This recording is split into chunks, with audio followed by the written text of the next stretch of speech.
have a Subaru BRZ. Now this Subaru right here is a 2017 2.0 liter boxer engine. I can show you the engine very quickly. Now this engine has 40,000 kilometers and does not have any modifications. All service history is great, but you want to make sure one thing is good, oil operation on the main bearings. Take a look at this, what we're going to do today. So there's a lot of discussion about the Killer B and oil pickups, but I've had information gathering on this specific topic, and I come to realize that we'll have problems with oil pressure at the pump, so before the pump, and they've installed this oil pickup. Now, a guy that I actually was informed by had even a bigger pickup. I think this is a 19 millimeter, but it is actually, he made it at 22 because his engine pushed like 350 horsepower. And he had to rebuild the engine twice before he actually realized this was the whole problem of the engine oil operation inside. Now, what you get with this package, you get the oil pickup and a O-ring and 2 bolts for installation. This pickup, I had it for I think 195 euros, and I think it's the cheapest you can actually get. Most of them are like 230 to 240 euro. Now what we got with that, we want to make sure we got all the correct additional things put on the engine. We have the original Subaru oil filter. We bought 3 because, you know, in my country there's not a lot of parts. So this is the original Subaru oil filter. For the sealant for the oil pan, I use this Victorines. This is a great sealant. I use it for many times. We actually do quads right there. So it's a great sealant. For the oil, I went with the Motul 8100 X Clean Plus. I've chosen the 5W30. We want to make sure the engine oil is hot. So let's quickly run up the engine, check the oil temperature. Since these engines also have a oil temperature sensor, you can check very easily. So let's quickly start it up. Here it is.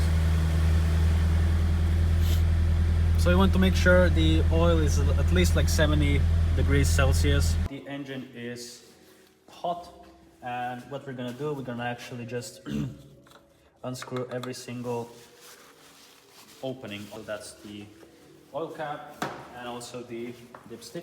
Now we're gonna first start with the oil filter. Let's just try if it goes with hand. Well, that shit ain't moving. Oh my god.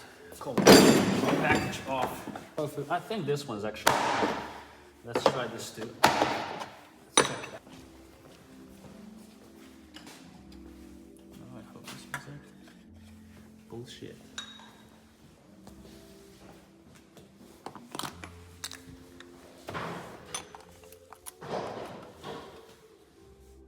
Thomas, I found one, but it's like might be a bit too big. That's perfect, bro. That's perfect. And let's see how much oil goes out of the. Put some paper around it, just in case we have a spillage of oil everywhere. Let's go slow here. You can see how it's letting oil out. You can wait a few seconds. Oh, here it goes. Here it is.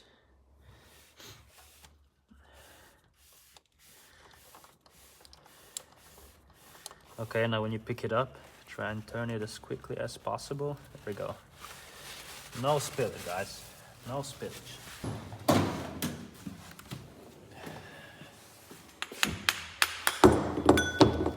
This is a old school trick. Now we're gonna leave it here. So just put it over it so the debris doesn't go in it. We're gonna quickly close the hood, up the engine, start with disassembling everything.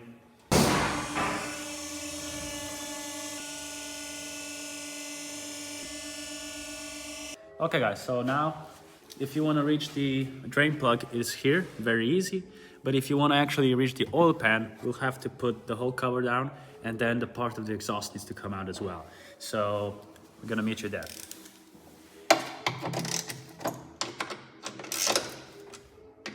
So we got that platform off. What you can also see on this car, it has the original wheels from 2017. That's just crazy. And while you're also under here, you can also check the mounts of the engine, which here doesn't look cracked. You can see this part here. It doesn't look any kind of wear and tear. You have to. I put this part of the exhaust off. Now how you do this, you can see here, you got 3 bolts, 1, 2, and 3. You have these 2 bolts right here, this one and this one.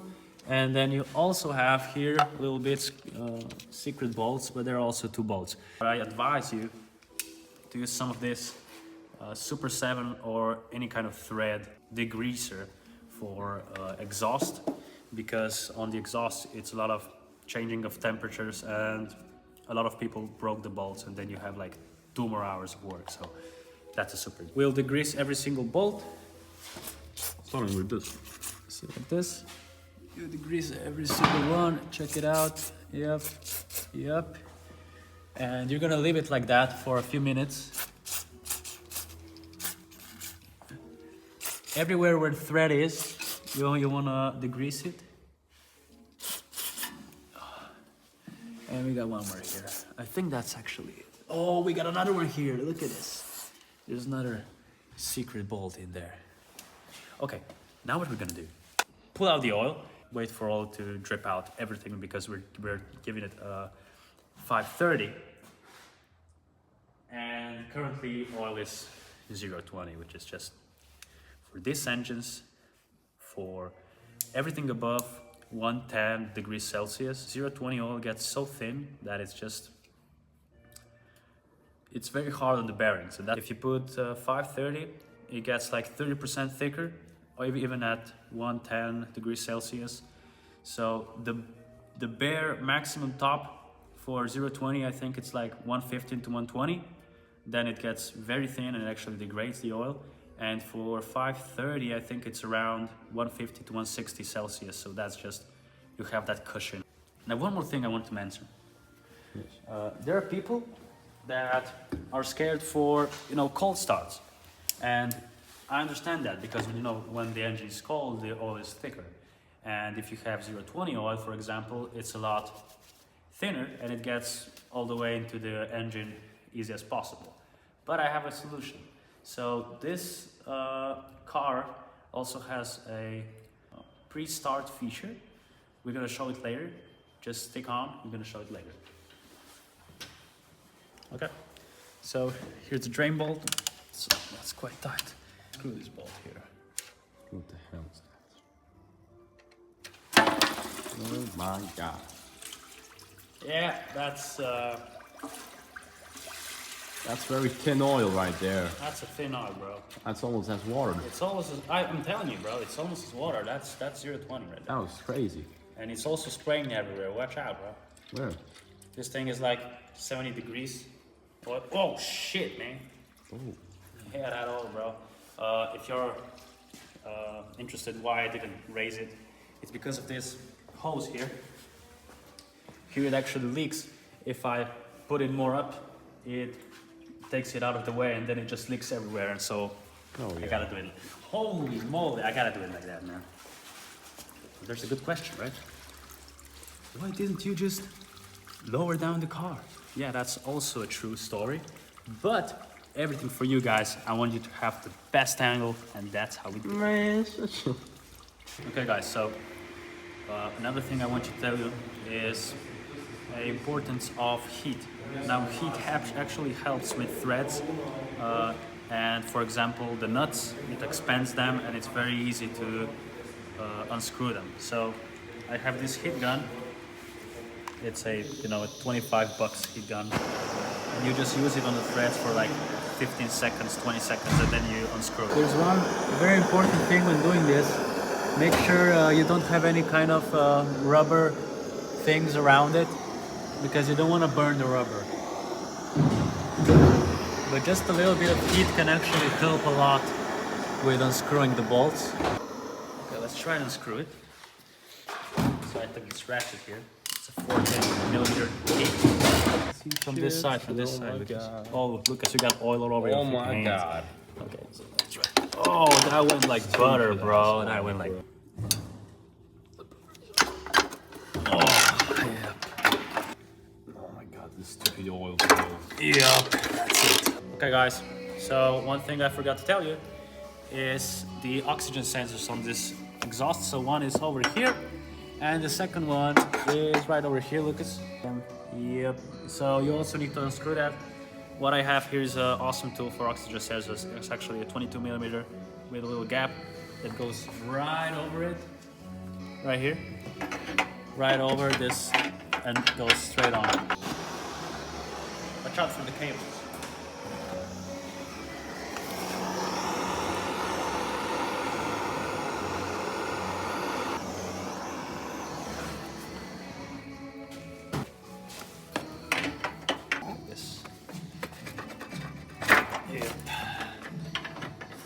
Okay guys, so when you put it out, you can see 3 right here, 2 right here, and 3 on this side. Now, what you're gonna actually check is, first of all, the O2 sensors. If the cables are still intact and they're not damaged at all, you can see the cables. Yeah. So that's very important. When you turn them, you can damage them. And you have 2. So this one's also a little bit turned. I should probably put the connectors out first before doing this, but you know, it's the first time doing on BRZ, so. Let's continue, nothing's leaking. Quite a bit of RTV here, you can see. Here sticking out. So we'll see if in the oil pan there's any RTV, because that's also a common issue in this. 2 minutes, I have a question. Yeah. So where's the part that we need to change? So the part that we need to change is actually, Lucas, in here. In there. So it's actually a pickup tube. You know, it comes like this, right? Yeah. Here's that upper part. And it actually sucks oil from here. Now the issue here, you can see how small it is.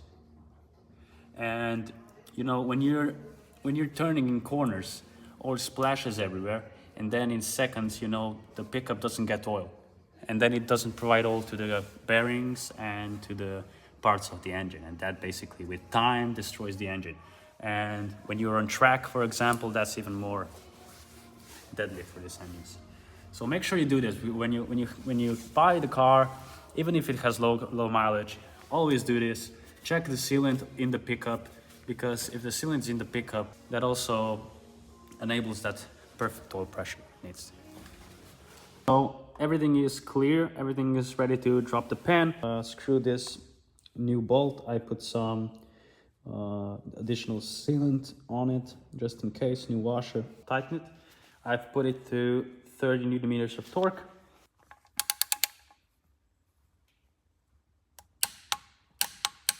And that's it.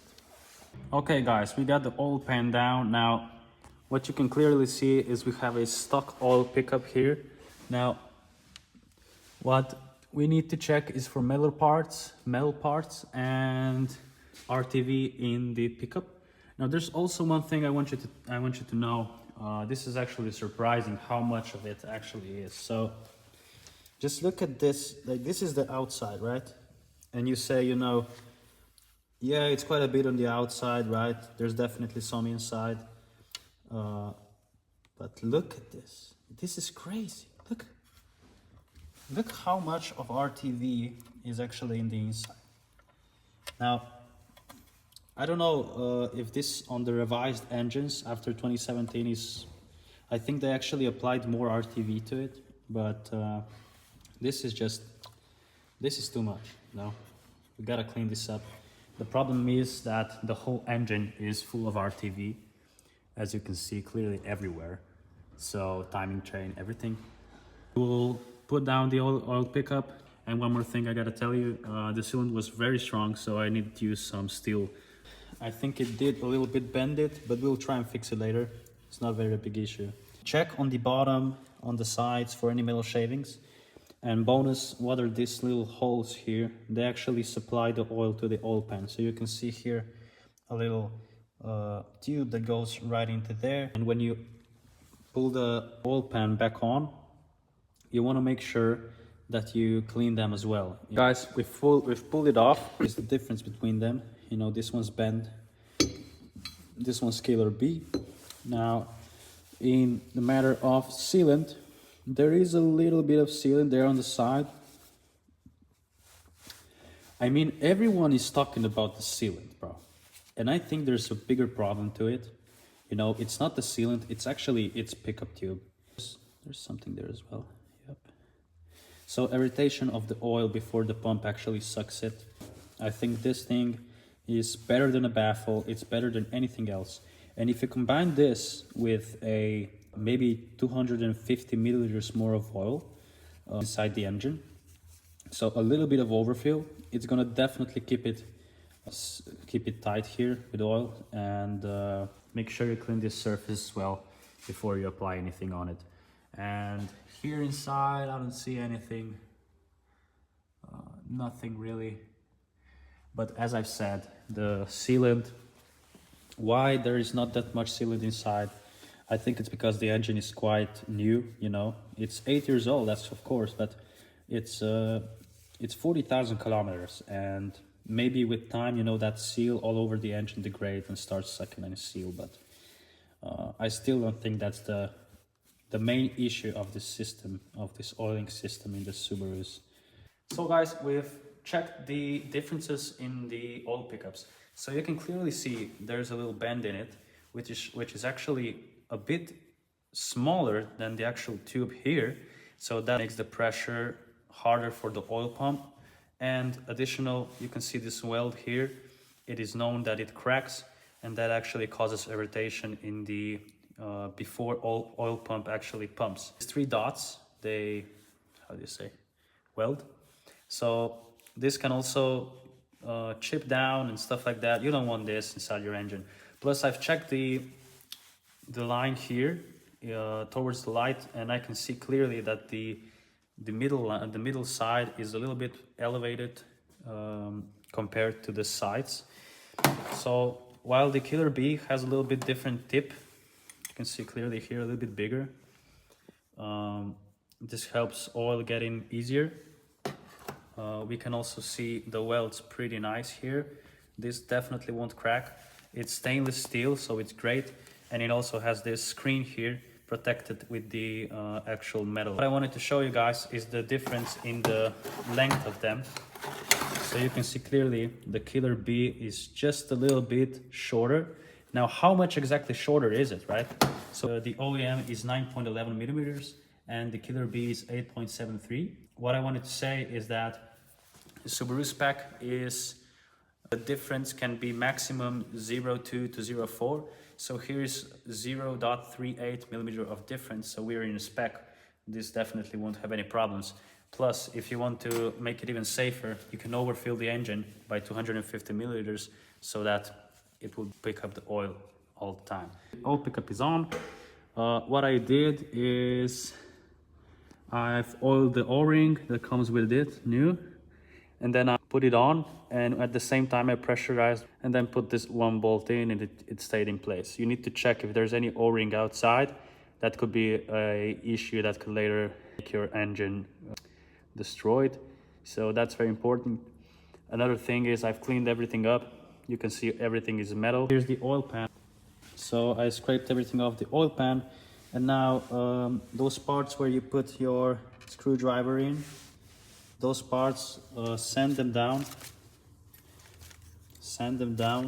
first with the sharper, then a little bit less, and then the most soft one, so you can make the surface as clean as possible. Also, when you're fixing a bend, use some kind of ruler. It's got to be straight, and then check the sides for difference, and then turn it around, use a little bit of hammer and maybe a pinch point tool to make it clear again, okay? When you put the sealant on the oil pan, you need to put it on the inside of the hose of the bolt. I have the original Subaru filter. This is the code. Let's put it on there. I'm gonna hand tight it. Oh, that goes nice. Just hand tight it, and I think that's it. So just for the sake of the engine sealant, the oil pan gasket, I've let it cure for 7 hours. So it's been 7 hours. I've also put on the original Subaru filter. Right now, we're gonna dive into the X Clean Plus. Let's see how it runs, and hope we have a lucky engine here, happy engine, and smiley engine. The engine oil is in. We have 5.4 liters. Now, as I can see at the moment, the thing is dry as hell. We'll try and start it up because, you know, when oil gets hot, you actually see the leakage. And one more thing, if we'll find any leakage here, it's gonna be very quickly noticeable because of the exhaust. It's gonna burn the oil and cause smoke. So that's also a cool thing. The current oil filter doesn't have any oil in it. So in order to do that, we're gonna have to pre-start or pre-prime the engine. And how you do this, you basically push the throttle pedal and the clutch together, and it doesn't start the engine. Ignition and injectors cut out. So let's try it. Hold it for like 5 to 10 seconds. Both feet. 3, 2, 1.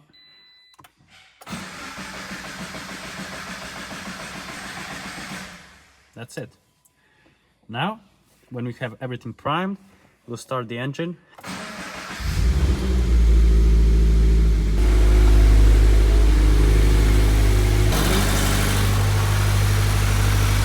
So yeah, have it running for like 20-30 seconds, cut out, check again, just in case you lack oil. But we'll also add like 250 milliliters, as I said earlier, because that really helps in corners more than like a baffle or similar to that. So that's something very, very interesting to me. When I looked at like baffle capabilities, it said that even the performance baffles that you get for like $200-300, they don't actually do much. I've checked for tests, you know, stuff like that, because it's always good to have a proof of the product you're buying. We're running a Killer B, currently still working nice, so that's a sign that it's picking up oil. We'll go for a ride later. For now, it's good. Now then comes the question, why can't I overfill more? You know, it's just that if you overfill more than like half a liter, it can start to foam and even touch the crankshaft. I'm not sure in this exact engine if that's true, but I know that like up to 250 milliliters, it should be okay. There should not be any sign of issue. And you know, if in corners is actually losing oil, it's great to have that cushion of extra oil just in case you go into a corner very, very hard and you have good tires on the car. So guys, it's been 2 days now. Yesterday I went on a ride with my brother. We went for like 1.5 hour, sprinted mountain stuff, pushing the car to its limits to 5-6k RPM, no issue on the oil pickup.